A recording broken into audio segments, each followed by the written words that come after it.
Now, in a major setback for Rhea Chakravarti, her bail plea has been rejected by the Mumbai Session Court. Along with Rhea, her brother Shouvik, Sushant's former house manager Samuel Miranda and 4 others' bail plea has also been rejected. Rhea's lawyer Satish Manish Shinde said that they will decide next week on filing an application for bail in the Bombay High Court.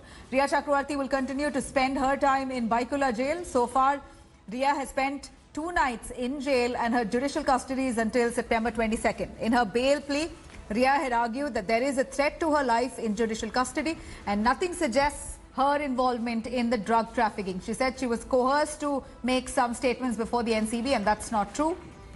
She also argued that others have already been released on cash bail, why not her?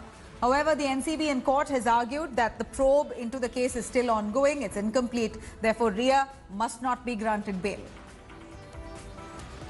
दलील ये था कि इन्होंने finance किया है और criminal conspiracy के part है और वो एंगल अभी इन्वेस्टिगेट करना बाकी है और हमारे पास 60 दिन या 180 दिन हमारे पास है और अभी की स्टेज जो है ये इमेच्योर है जहाँ पे बेल एप्लीकेशन हम कंसिडर कर सकते हैं। तो ये इमेच्योर स्टेज होने के कारण यहाँ पे हम लोग कंसिडर नहीं कर सकते, ऐसा हमारा कहना था। हमारे लिए इन्हें 1 और 2 जिनके पास से 59 ग्राम मिला था वो मेन आरोपी है, वहाँ से ये कड़ी चालू हो गई है और कितने कहाँ तक जाएगी मुझे भी नहीं पता, लेकिन जा रही है। There's no reason currently given why the bail was rejected. The reasoning order is yet to come. Our section of argument was that all the sections attracted to us are bailable sections. No non-bailable sections have been attracted to our client.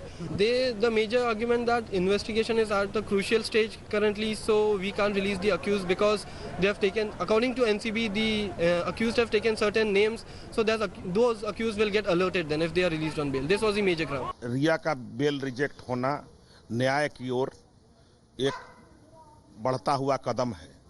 Bihar का बेटा सुशांत सिंह राजपूत मौत case में जिस तरीका से महाराष्ट्र सरकार मिल करके और उनको बचाने का, अपराधियों को बचाने का काम कर रहे थे, आज समाज के सामने एक बहुत बड़ा रैकेट सामने आते नजर आ रहा है।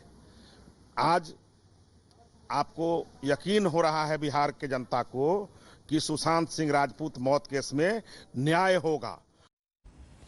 Now, as politics rages on over Rhea Chakravarti's arrest and Sushant Singh Rajput's death, Congress leader of the Lok Sabha, Adhir Ranjan Chaudhary there, has sparked a massive row after a tweet surfaced. Well, he mentions Rhea Chakravarti's caste while attacking the BJP. Adhir, who has recently been appointed as Congress's Bengal chief, described Rhea's arrest over drug charges as ludicrous and called her a Bengali Brahmin lady whose father, a retired army officer, is entitled to demand for justice for his kids.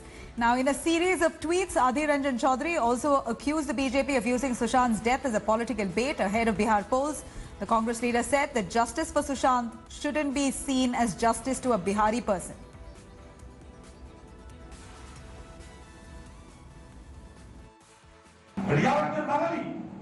রিয়াজের ব্রাহ্মণ ঘরে পেয়েছে সেও লড়াই করে অভিনেত্রী হয়েছে, তার সঙ্গে সুশান্ত রাজপুতের কি সম্পর্ক আপনি জানেন, আমি জানি, কিন্তু মিডিয়াওয়ালা সবকিছু জানে না, তারা সর্বপণ্ডিত নয়।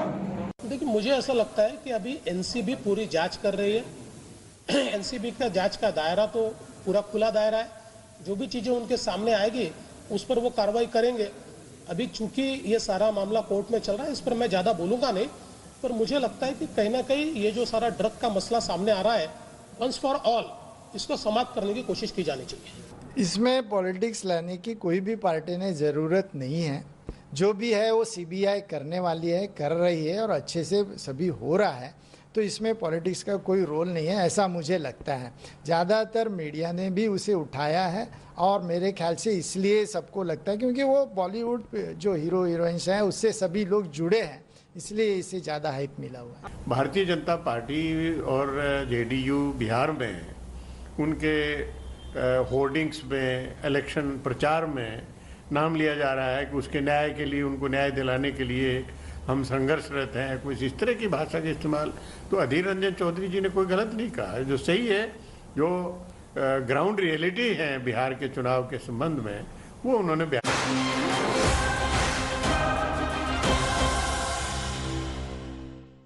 Hi everyone, Preeti Chaudhary here. Hope you like this video. For latest news and analysis, Like and subscribe to the India Today YouTube channel and don't forget to press the bell icon to stay updated. Thank you for watching.